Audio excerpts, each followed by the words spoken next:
Little bugs in this cactus.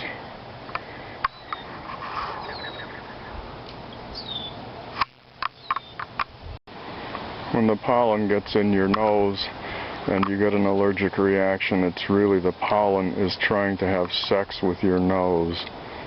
Read about it.